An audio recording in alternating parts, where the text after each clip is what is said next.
Hello, good morning. It's Mama Sinda again. This is a flight to Pinas last May to June 17, and there's my ticket.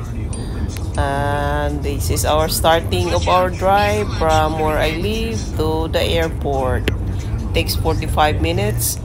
And then here we go, lining up, getting ready our luggage. And then we're gonna go lining up to confirm our ticket.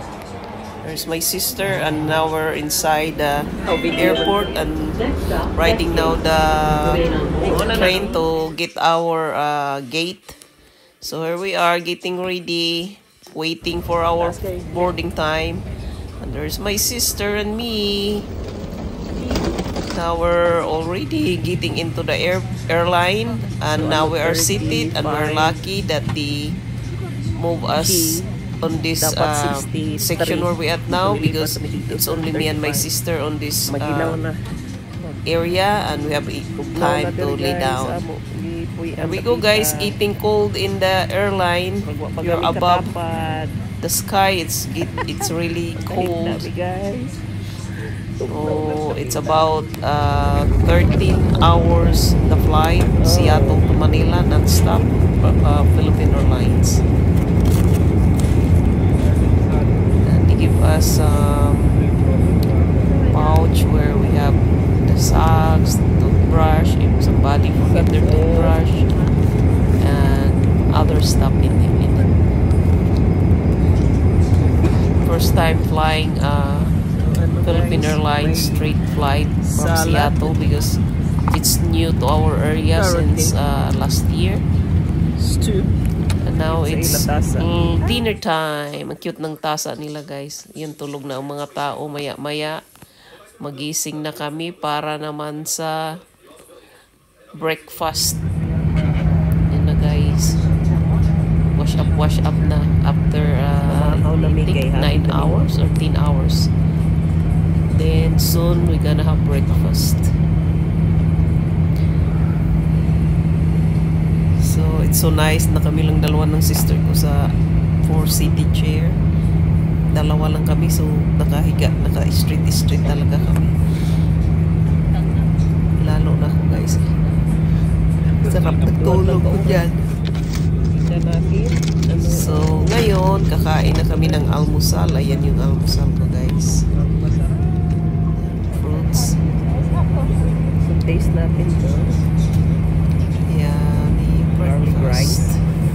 Kain kasi matagal pa naman ang flight namin. May 4 hours kaming maghintay sa domestic airport before kami mag-fly sa papuntang Tacloban. So, kain muna, pabusog muna kasi matagal pa. 7 o'clock ang dating namin dyan, tapos yung AM, tapos pag-fly pa namin doon sa Tacloban. So yung fruits, guys, ilang piraso lang? 12 bata or 1 o'clock.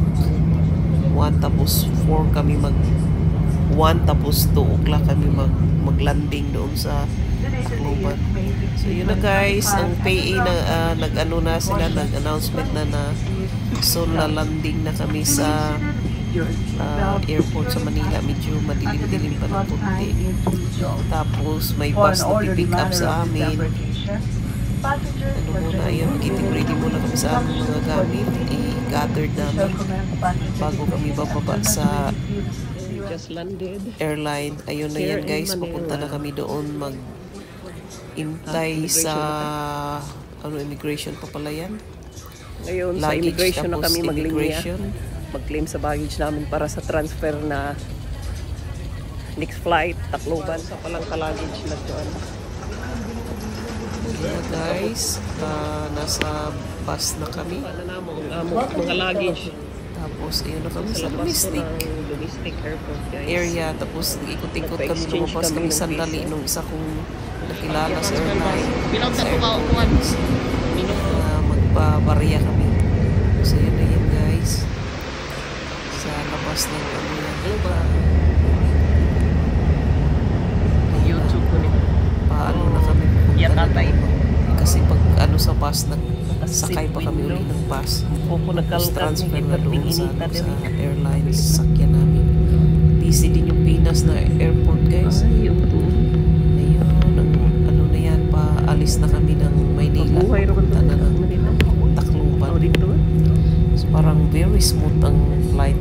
guys.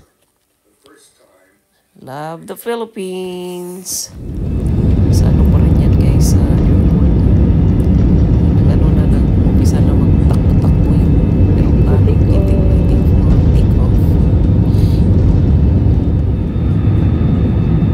Parang bilis na guys. Ayan guys, up in the air na kami. Soon lalanding na kami sa Tacloban. Lakta ang mga balay nito. Ay, kita ang mga ato. So, Maynila pa rin yan. Ito na guys, Tacloban na kami. Tacloban na, malapit na. Malapit na kami bababa. Tapos, umulan man yan guys. Pag ano namin, paglanding. No, ano yan, May 15.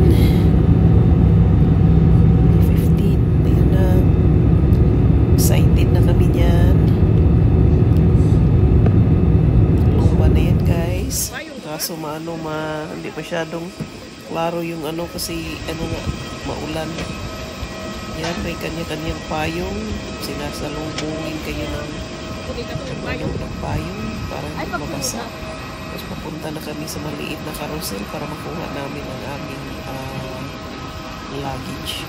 While my family is waiting outside, hindi nila alam guys na umuwi ako. Kaya yung niece ko at saka brother ko na surprise. Ito na kami guys na dalawa ng luggage namin. Sabi ng kapatid ko, hintay ka dyan. Maghuli-huli ka para hindi ka makita sa mga kapatid natin saka sa mga nieces. Pero isang nieces ko alam niya guys, pero yung isang niece ko hindi yan guys na wala na sila. Sabi mo, tapos pupunta na ako ngayon sa brothers guys. Ito naman nakakatuwa. Kunyari ano ako guys, patawid-tawid papunta sa kanya na medyo mahihilo. Pero hindi ako masyadong na ano sa kanya guys na nakilala kunti lang. Pero sabi niya kaagad guys, parating palapit na ako guys. Ayun sa kapatid ko na parang kunti lang gulat daw niya sa akin. Akala daw niya sinong Chinese. Eh, naging isa sa harasay ako guys. Oops. Sabi ko na nga ba, sabi niya guys. Pero naano pa rin siya na surprise. Nang kunti lang. Yun na guys. Ano na kami, sakay na sa kapitbahay namin na van kasi wala kaming van. Bagaan ko para mag-usap-usap habang nasa van. So, to be continued na guys. Paalis na kami ng Tacloban papuntang Albuera o Banda. Before mag-bye-bye. Thank you guys for watching. See you next time. To be continued. Bye-bye for now. It's Mama Cinda.